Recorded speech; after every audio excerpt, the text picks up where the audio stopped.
بسم اللہ الرحمن الرحیم۔ ناظرین کرام السلام علیکم۔ آج ہم جس موضوع پر گفتگو کرنے جا رہے ہیں وہ محض ایک سیاسی واقعہ، ایک جلسہ یا ایک عدالتی پیش رفت نہیں، بلکہ پاکستان کی ریاستی سمت، اقتدار کے ڈھانچے اور عوامی سیاست کے مستقبل سے جڑا ہوا ایک ہمہ گیر سوال ہے۔ یہ گفتگو جذبات، نعروں یا پسند ناپسند سے ہٹ کر ایک سنجیدہ ادارہ جاتی اور تاریخی تناظر میں کی جائے گی۔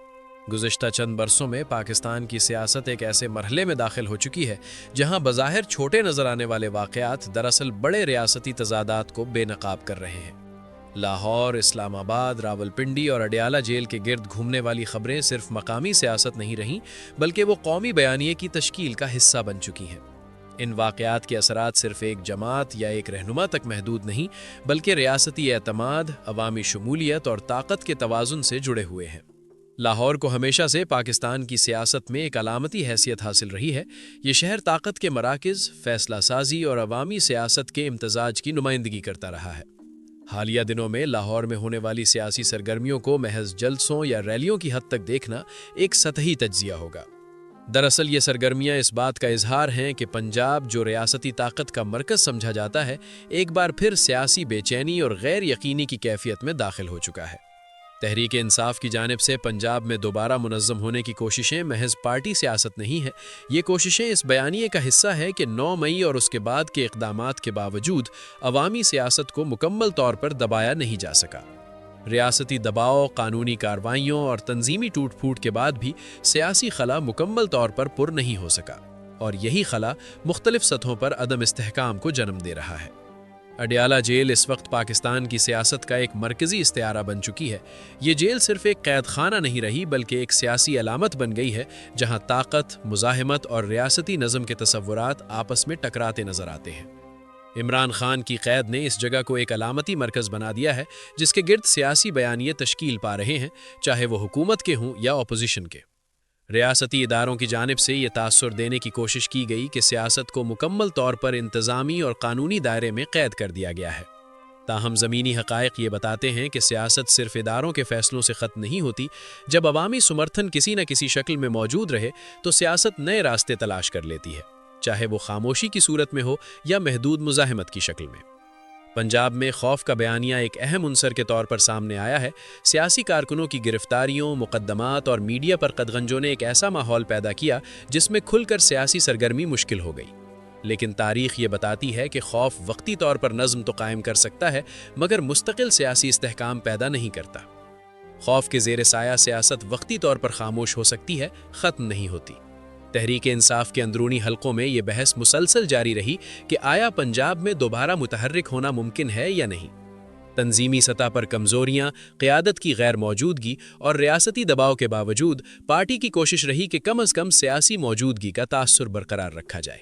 یہی وجہ ہے کہ محدود مگر علامتی سرگرمیوں کو غیر معمولی اہمیت دی گئی۔ ریاستی اداروں کی حکمت عملی کا ایک پہلو یہ بھی رہا کہ سیاسی سرگرمیوں کو اس حد تک محدود رکھا جائے کہ وہ نظام کے لیے خطرہ نہ بن سکیں مگر مکمل جمود بھی پیدا نہ ہو۔ یہ ایک نازک توازن ہے جسے برقرار رکھنا ہمیشہ مشکل رہا ہے۔ پاکستان کی تاریخ میں جب بھی اس توازن میں بگاڑ پیدا ہوا، اس کے نتائج طویل المدت سیاسی بحران کی صورت میں سامنے آئے۔ لاہور کے سیاسی منظرنامے کو دیکھتے ہوئے یہ سوال ابھر کر سامنے آتا ہے کہ کیا پنجاب واقعی مکمل طور پر کنٹرول میں ہے یا یہ محض ایک انتظامی تاثر ہے؟ جلسوں کی اجازت نہ دینا، راستے بند کرنا اور گرفتاریوں کے ذریعے نظم قائم رکھنا بظاہر مؤثر لگتا ہے مگر اس کے نیچے موجود سیاسی بے چینی کو ختم نہیں کیا جا سکتا۔ تحریک انصاف کے حامیوں میں یہ احساس پایا جاتا ہے کہ ان کے ساتھ سیاسی ناانصافی ہوئی ہے اور یہی احساس انہیں سیاسی طور پر زندہ رکھے ہوئے ہے۔ دوسری طرف ریاستی بیانیہ یہ ہے کہ قانون کی عملداری کو یقینی بنایا جا رہا ہے۔ ان دونوں بیانیوں کے درمیان موجود خلی ہی اصل سیاسی مسئلہ ہے جسے نظر انداز کرنا ممکن نہیں۔ پنجاب کی سیاست میں ایک اور اہم عنصر بیوروکریسی کا کردار ہے۔ انتظامی مشینری پر دباؤ ڈال کر وقتی کنٹرول حاصل کیا جا سکتا ہے مگر طویل مدت میں یہی بیوروکریسی ریاستی تھکان اور ادارہ جاتی کمزوری کا شکار ہو جاتی ہے۔ جب انتظامی فیصلے سیاسی تنازعات کا بوجھ اٹھانے لگے تو ریاستی صلاحیت متاثر ہونا شروع ہو جاتی ہے۔ میڈیا کا کردار بھی اس مرحلے پر غیر معمولی اہمیت اختیار کر چکا ہے۔ لاہور اور پنجاب کی سیاسی سرگرمیوں کی رپورٹنگ میں ایک واضح احتیاط اور خود ساختہ سینسرشپ دیکھی گئی۔ یہ صورتحال اس بات کی عکاسی کرتی ہے کہ میڈیا بھی ریاستی دباؤ اور معاشی مجبوریوں کے درمیان ایک مشکل توازن قائم کرنے کی کوشش کر رہا ہے۔ عوامی سطح پر سیاسی گفتگو کا دائرہ محدود ہو چکا ہے، مگر مکمل طور پر ختم نہیں ہوا۔ سوشل میڈیا، نجی محفلیں اور غیر رسمی نیٹ ورکس کے ذریعے سیاسی بحث جاری ہے۔ یہ غیر رسمی سیاست اکثر ریاستی کنٹرول سے باہر ہوتی ہے اور یہی عنصر مستقبل میں اچانک سیاسی ابھار کا سبب بن سکتا ہے۔ لاہور کے تناظر میں یہ سمجھنا ضروری ہے کہ یہ شہر صرف ایک جغرافیائی اکائی نہیں بلکہ ایک سیاسی علامت ہے۔ یہاں جو کچھ ہوتا ہے وہ پورے ملک کے لیے اشارہ بن جاتا ہے۔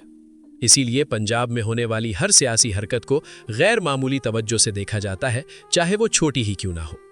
تحریک انصاف کی سیاسی حکمت عملی میں یہ واضح دکھائی دیتا ہے کہ پارٹی مکمل تصادم کے بجائے بقا کی سیاست پر زور دے رہی ہے۔ یہ بقا کی سیاست اس امید پر قائم ہے کہ وقت کے ساتھ ریاستی سختی نرم پڑے گی یا سیاسی ضرورت کے مطابق مذاکرات کا راستہ نکل آئے گا۔ یہ سوچ پاکستانی سیاست میں نئی نہیں، مگر ہر بار مختلف نتائج سامنے آئے۔ ریاستی اداروں کے لیے بھی یہ صورتحال آسان نہیں۔ ایک طرف انہیں نظم و ضبط قائم رکھنا ہے، دوسری طرف انہیں یہ بھی دیکھنا ہے کہ سیاسی نظام مکمل طور پر جامد نہ ہو۔ سیاسی جمود اکثر غیر متوقع بحرانوں کو جنم دیتا ہے جن کا انتظامی حل ممکن نہیں رہتا۔ لاہور اور پنجاب میں پیدا ہونے والی یہ کیفیت دراصل پورے ملک کے لیے ایک وارننگ سائن ہے۔ یہ بتاتی ہے کہ سیاسی مسائل کو محض انتظامی اور قانونی طریقوں سے حل کرنے کی حکمت عملی محدود ہوتی ہے۔ جب سیاسی سوالات جواب مانگتے رہیں تو خاموشی بھی ایک دن شور میں بدل جاتی ہے۔ یہ تمام پس منظر اس بات کی نشاندہی کرتا ہے کہ ہم ایک ایسے مرحلے پر کھڑے ہیں جہاں فیصلے محض آج کے لیے نہیں بلکہ آنے والے برسوں کے لیے ریاستی سمت کا تعین کریں گے۔ پنجاب کی سیاست، اڈیالہ جیل کی علامت اور عوامی بے چینی کے یہ تمام عناصر مل کر ایک بڑے سیاسی بیانیے کی تشکیل کر رہے ہیں۔ یہاں سے آگے بڑھتے ہوئے ہمیں یہ دیکھنا ہوگا کہ طاقت کے مختلف مراکز اس صورتحال کو کس طرح دیکھ رہے ہیں اور ان کے فیصلے کس حد تک ریاستی استحکام یا مزید پیچیدگیوں کا باعث بن سکتے ہیں۔ یہی وہ نقطہ ہے جہاں سیاست محض جلسوں سے نکل کر ادارہ جاتی اور تاریخی دائرے میں داخل ہو جاتی ہے۔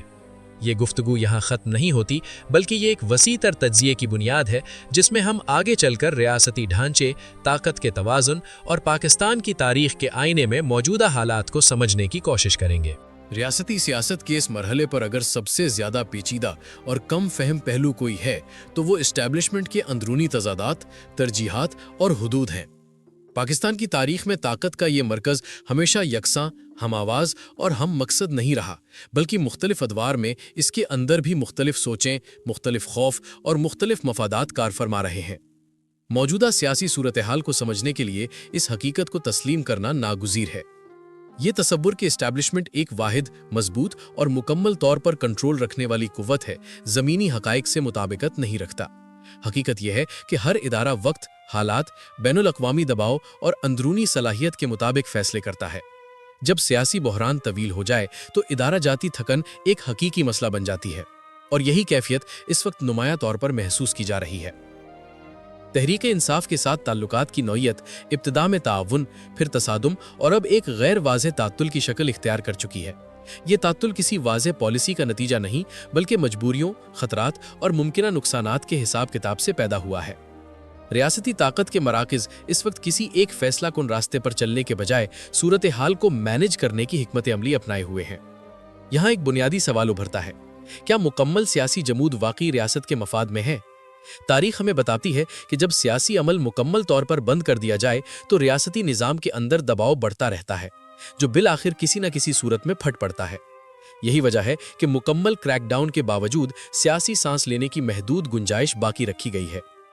اسٹیبلشمنٹ کے لیے ایک بڑا چیلنج علاقائی اور نسلی سیاست کا دوبارہ ابھرنا ہے۔ پنجاب میں کنٹرول کے باوجود خیبر پختونخوا اور بلوچستان میں سیاسی بے چینی کا تسلسل ریاستی وحدت کے لیے ایک حساس مسئلہ بن چکا ہے۔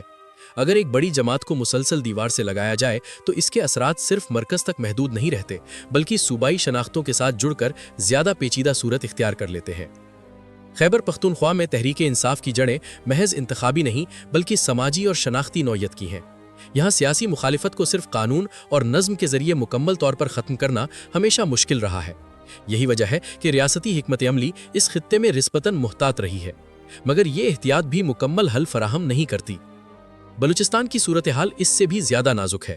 یہاں ریاستی طاقت کا ہر مظاہرہ ایک پرانی تاریخ اور گہرے شکوک و شبہات کے ساتھ جڑا ہوا ہے۔